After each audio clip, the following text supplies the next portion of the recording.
The cabin lights flickered briefly as Flight 237, a red-eye from Atlanta to Seattle, rumbled down the runway. In row 12, Naomi Carter, a 32-year-old black single mother, steadied herself as the aircraft's engines roared louder. She squeezed the small hand of her son, Micah, an 8-year-old with bright eyes and a Spider-Man backpack hanging loosely over his shoulder. Naomi's hands, calloused from endless double shifts as a nurse, clutched 2 boarding passes, seats 12A and 12B. After months of overtime, pinching every penny, she'd finally managed to afford this trip. It wasn't just a vacation. It was a pilgrimage to introduce Micah to his great-grandmother, a woman who had taught Naomi how to stand tall in a world that so often tried to push her down. Micah tugged at her sleeve, his sneakers squeaking against the narrow aisle's carpet. "Mama," he whispered, his voice tinged with sleep. "How much longer till we get there?" "Soon, baby," Naomi said softly, glancing at their boarding passes again. She tucked them carefully into her jacket pocket and steered Micah forward toward row 12. But when they reached it, Naomi's stomach dropped. Their seats were occupied. A man, mid-40s, salt and pepper hair slicked back with expensive precision, lounged comfortably across both seats. His legs stretched, polished leather shoes propped arrogantly on the tray table. His navy suit hugged his broad frame like it was tailored for royalty. Without glancing up from his phone, he muttered, "Taken." Naomi inhaled slowly, gathering the strength she'd honed in sterile hospital corridors where respect wasn't always freely given. "Excuse me," she said calmly, "but these are our seats, 12A and 12B. The man flicked his eyes toward her for barely a second before returning his gaze to his phone. His lips curled into a dismissive smirk. "I paid extra," he said, his tone steeped in condescension. "First come, first serve." Micah shifted uneasily, his hand tightening around Naomi's fingers. He didn't understand the words, but he knew the tone. Naomi kept her voice even, though anger coiled inside her. "Sir, I have boarding passes for these seats. Paid for, assigned." The man shrugged as if she were a minor inconvenience, then went back to scrolling. Naomi turned, her pulse quickening. She spotted a flight attendant 3 rows up, standing with an air of authority. Tall, with a tight blonde bun and a navy uniform starched to perfection. A clipboard was tucked beneath her arm. Naomi stepped forward. "Ma'am, could I get some assistance?" The flight attendant pivoted with the practiced precision of someone used to control. Her name tag read Catherine Shaw.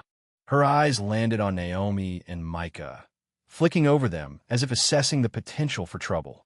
Then, just as quickly, she glanced at the man sprawled across their seats. "What's the problem?" Catherine asked, her voice clipped. Naomi held up the boarding passes. "That man's sitting in our seats, 12A and 12B. I have the tickets right here." Catherine gave the passes a cursory glance, but didn't take them from Naomi's hand. "Sir," she said, turning toward the suited man. Her tone softened. "Is this your seat?" He barely shrugged. "I don't know." I sat down. Naomi exhaled through her nose. "These are our seats," she repeated, her voice firm, extending the passes again. "We're assigned here." Catherine's expression hardened. "We're fully booked tonight." "You'll need to find another seat," she said, folding her arms. Naomi blinked. "I'm sorry. I paid for these seats." "We don't have room for this," Catherine snapped. "You're making it harder than it has to be." Micah tugged at Naomi's hand again. "Mama, why won't they let us sit?" Naomi's heart clenched. She was used to this, the subtle dismissal, the unspoken accusation that she was the problem, but not in front of Micah. Not with him watching. Her breath came faster now, a mix of anger and something deeper, fear. "I'm not making anything harder," she said slowly. "I'm asking for what's mine." Passengers nearby turned, some curious, others annoyed. Naomi could hear murmurs, causing trouble, of course. She stood her ground, even as Catherine turned away, effectively ending the conversation. But Naomi wasn't done. Her voice rose, cutting through the hum of the cabin. "Get the captain. I want this fixed." That's when a passenger, a lanky college student in a hoodie 2 rows behind them, raised his phone and started recording. "This is racist," he said loud enough for half the plane to hear. Catherine flinched. A flicker of panic crossed her face before it was masked again. She barked into her radio, calling for security. Naomi bent toward Micah. "We're okay," she whispered. "I promise." From a galley, another flight attendant emerged. Margaret Collins was older, her dark curls streaked with silver, her face lined with experience. She moved with quiet authority, and when she spoke, the noise in the cabin dipped. "What's happening?" Margaret asked. Naomi seized the opportunity. "I have boarding passes for 12A and 12B. That man's in our seats." Catherine won't even look. Margaret took the passes, studying them properly.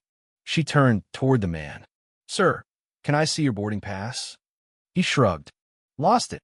Margaret frowned. "I'll check the manifest." For a moment, Naomi felt hope. But when Margaret returned, her expression was tight. "There's been a system error," Margaret said. "Those seats were reassigned." "I'm sorry, MS. Carter, you'll need to take another seat." The air left Naomi's lungs. "But," Catherine's smirk widened. "Told you." Fully booked. Security arrived then, 2 men in dark vests. "Ma'am," one said, "we need you to move." "I'm not the problem," Naomi said, but Micah's grip on her hand was trembling. She didn't want to scare him more than he already was. She took the middle seat they offered 5 rows back, her son crammed beside her between 2 strangers. The man in her original seat stretched his legs further, claiming the space as his own. Naomi stared at the seat back in front of her, humiliated. But she wasn't beaten. Not yet. Hours into the flight, as the plane leveled off, Catherine returned, carrying a coffee pot. Naomi watched her carefully as the blonde attendant passed. She didn't trust the flicker in Catherine's eyes. And she was right not to. With a subtle flick of her wrist, Catherine splashed scalding coffee across Micah's lap. Micah screamed. Naomi lunged, ripping off her scarf to wrap his leg. "It's okay, baby, I've got you," she whispered, heart pounding.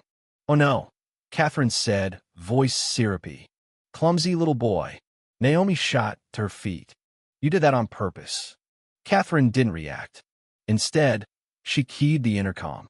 "Ladies and gentlemen, we have a passenger unable to control her child." Gasps. Mutters. "Some people shouldn't be parents," someone hissed. Micah sobbed. Naomi cradled him close.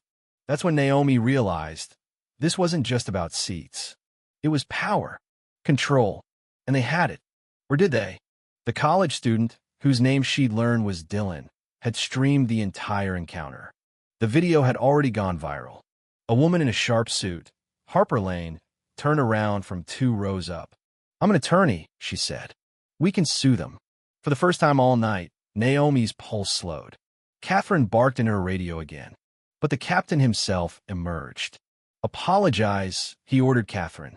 Now, her apology was hollow, but it was something.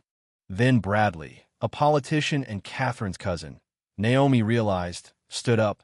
"She assaulted me," he shouted, pointing at Naomi. More security. More shouting. Naomi was cuffed and dragged away. And yet, Dylan's video kept streaming. Back on the ground in Boise, as the plane made an emergency landing, Naomi was hauled from the galley in handcuffs. Micah's cries faded as a social worker took him away. Inside the police van, Naomi's pulse pounded in her ears. But then, Dylan appeared on every screen. The video exposed everything. Catherine's coffee attack, Bradley's lies. The FBI got involved. Bradley and Catherine were arrested. Naomi was released. Micah was returned to her arms. It wasn't over. Not yet. Gloria, Margaret, had fled with stolen money. But Naomi wasn't chasing shadows. She was holding her son, and she had a voice.